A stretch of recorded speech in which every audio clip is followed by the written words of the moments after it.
राज्यामध्ये नगरपालिका आणि नगरपंचायतींच्या निवडणुकांची आचारसंहिता लागू होण्यापूर्वी काही तासात 220हून अधिक शासन निर्णय जारी करण्याचा रेकॉर्ड करण्यात आला।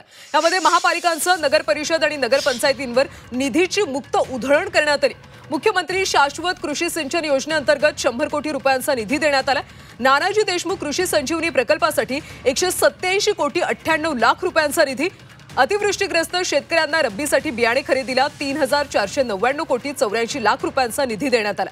महानगरपालिका, नगरपरिषद आणि नगरपंचायतींना 5 कोटी रुपयांहून 10 कोटी रुपयांपर्यंतचा निधी देण्यात आला।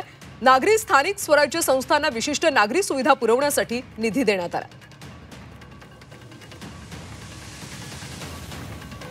आचारसंहिता लागू होण्याच्या आधी काही तासात 220हून अधिक शासन निर्णय घेण्यात आले।